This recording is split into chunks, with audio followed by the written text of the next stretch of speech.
What are the beliefs that you hold about relationships, and how is that affecting how your relationship started off? So is your whole life revolved around, I have to find the one, and the next person I date, I need them to be my person? A lot of us have done that. I've been guilty of that. But at the same time, do you see where that can add a lot of pressure to dating? Is this person the one? I need to know if this is my person right from the jump, or I'm wasting my time. That's an interesting belief to check in with yourself on. And that can really influence how a relationship starts off, the subconscious pressures that we're putting on ourselves. Hi, and welcome back to the channel. My name is Sarah Yudkin, and I'm a relationship anxiety coach who's here to help you learn about all things love, relationships, and how to navigate anxiety in your relationships. If relationships are really meaningful to you and you've gotten any value from my videos so far, I'd love to invite you to subscribe to my channel and become a member of the You Love and You Learn community. This goes a long way to supporting me in this channel and makes sure that you don't miss any new videos coming out. And if you enjoy this video, I'd love to hear from you. Drop me a like and a comment so I know what's resonating. Thank you for watching, and let's get into it. Hello, thank you for being here with me for another episode. I really appreciate you taking the time to listen to these, whether you listen every week or just here and there. So grateful for you being here.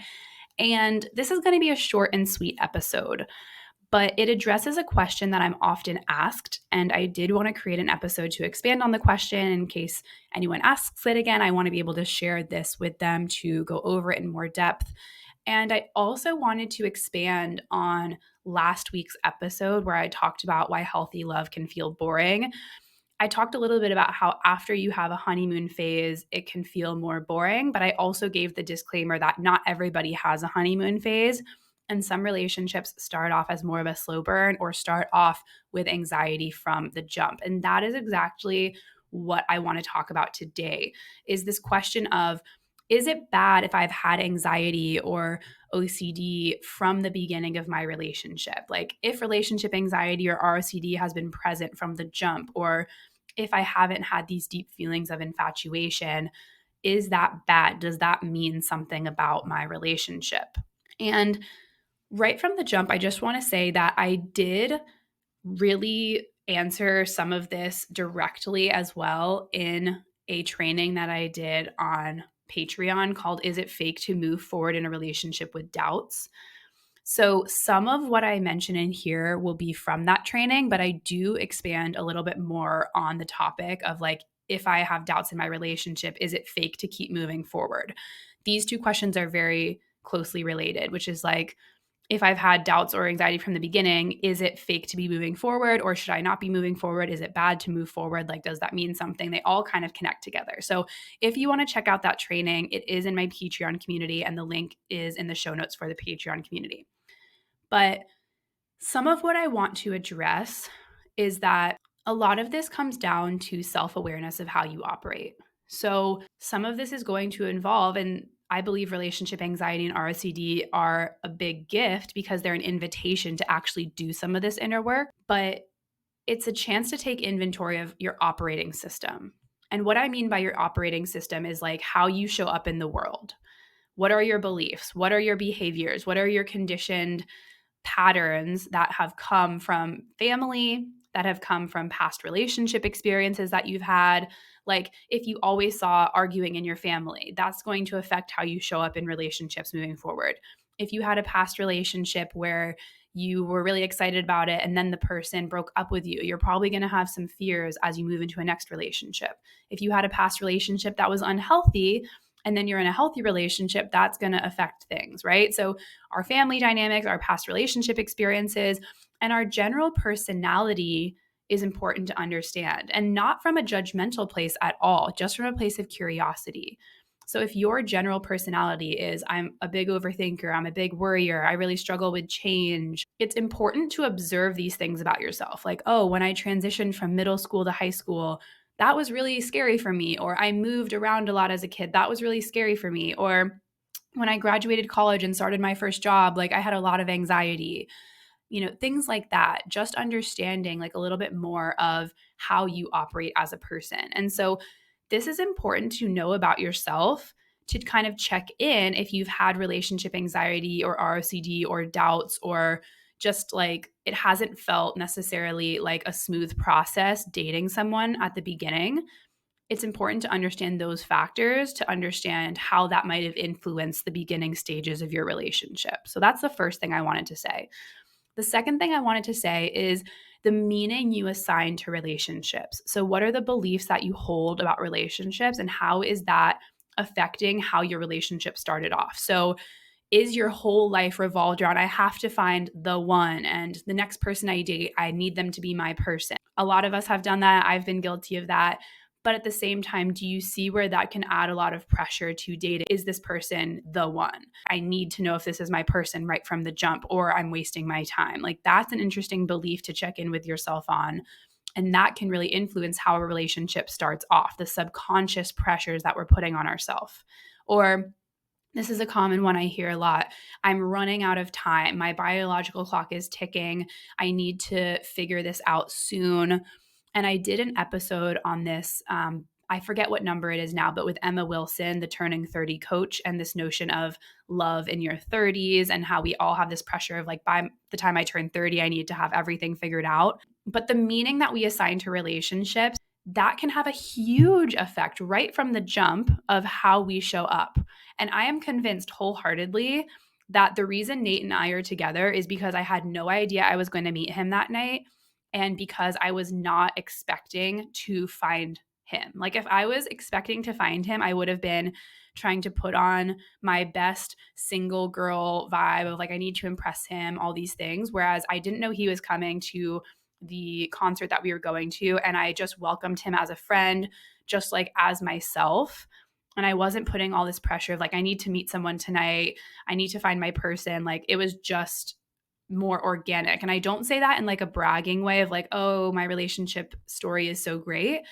I just say that because I know myself, and I know that like if I did go out with my friends and I was in like single mode, that really affected how I showed up, and I wasn't necessarily being as open and being myself. So that's something to keep in mind.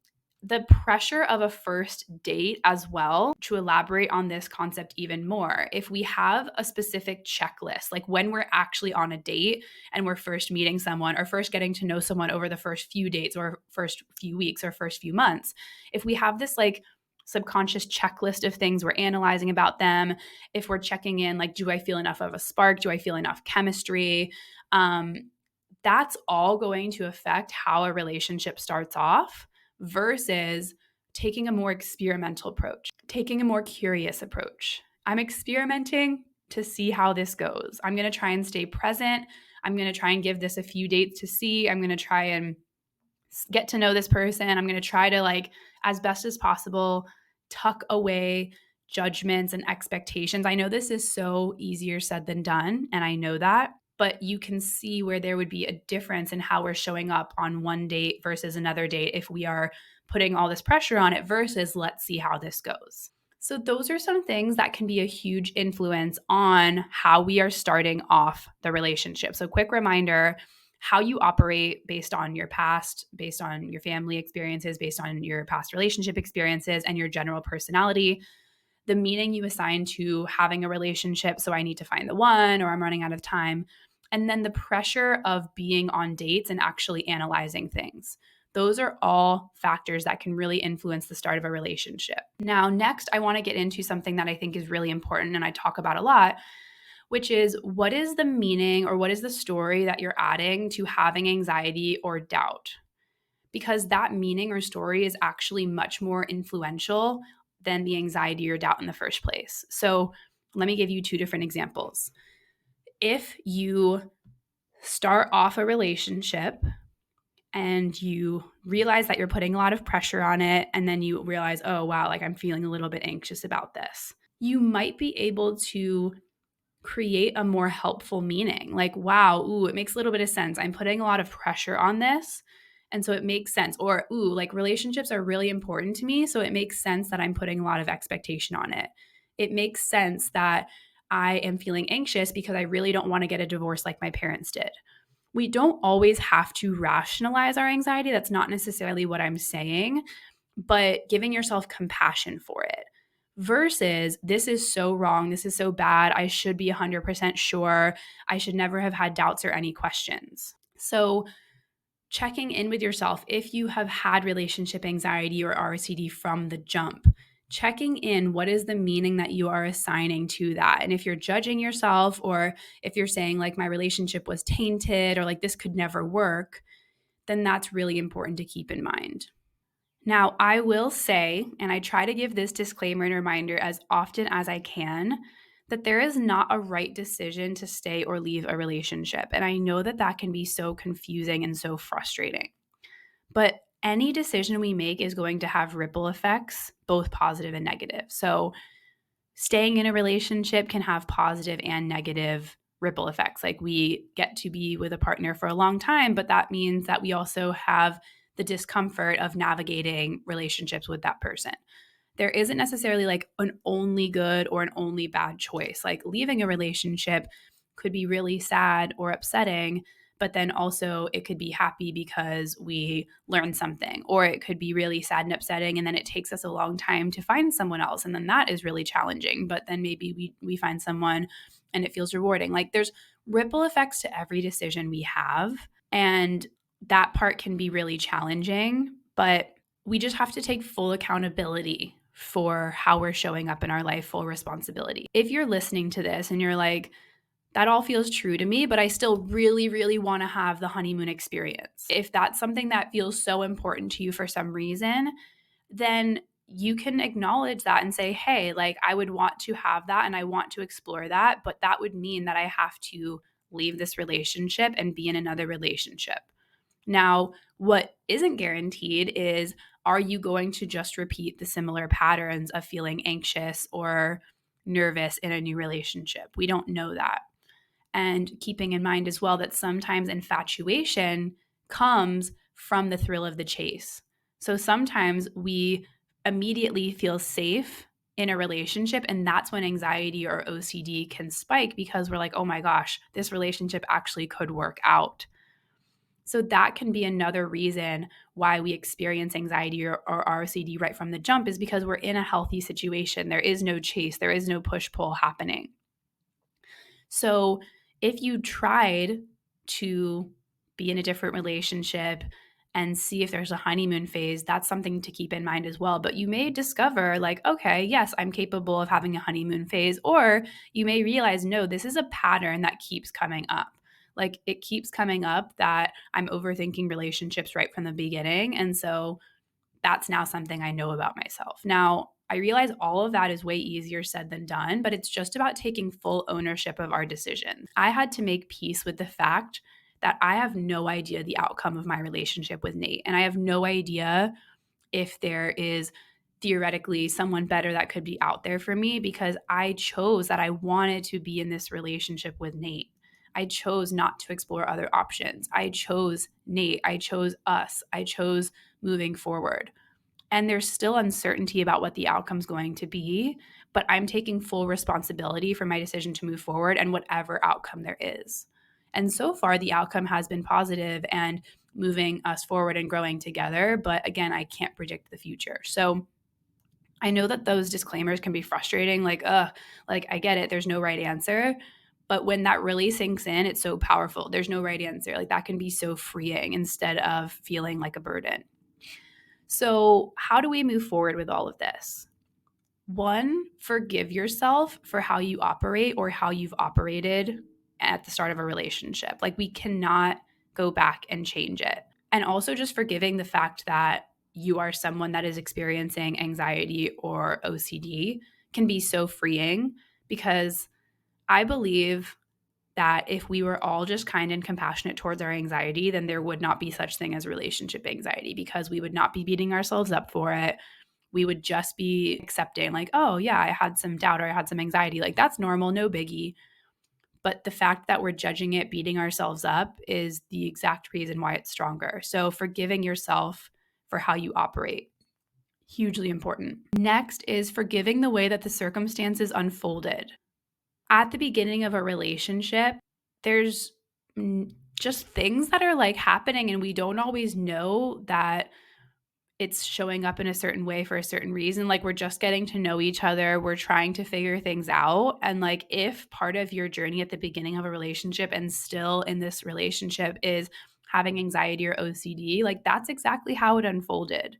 And so I've talked about this before, but like your relationship is not tainted just because you've had hard seasons. I did this in like one of the most recent episodes. I think it was episode 69, where I talked about how relationships can help us grow and move through hard challenges. I've had so many clients come to me and say, "Is my relationship tainted? Like, would I be better just starting over?"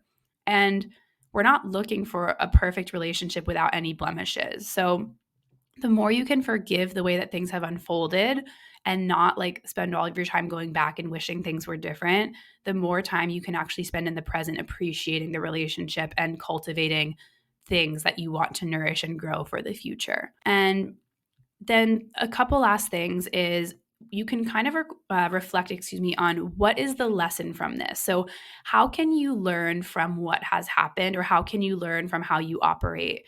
So, for me, having relationship anxiety, and I didn't have it necessarily right from the jump. Like 6 months in, Nate and I almost broke up. So that's still kind of, pretty new at the start of the relationship. But I didn't from the get go have so much fear and worry. It kind of came later once things felt more serious for me.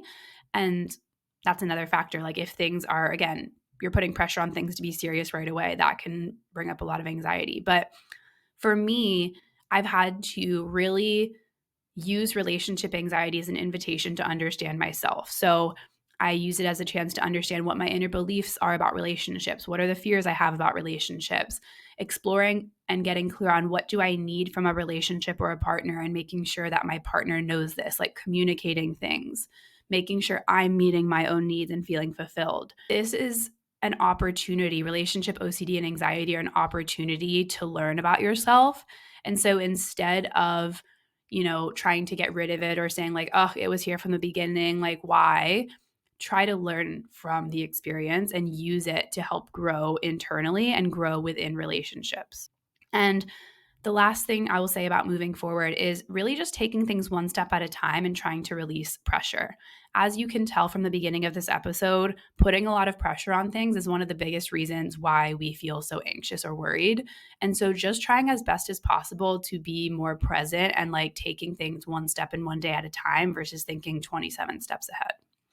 All easier said than done, but all worthwhile practices. And I'll leave you with this.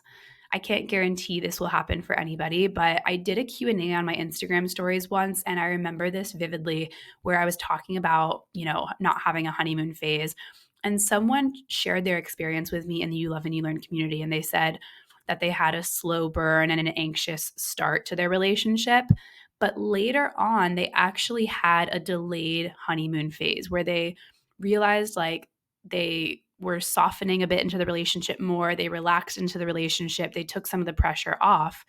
And I think the words they used were delayed honeymoon phase. And they were able to really relish in that and savor an experience they thought they would never had. But once they surrendered and took the pressure off to have that experience, they were able to be more open and more open-hearted in the relationship. So again, I can't guarantee that's going to happen to everybody.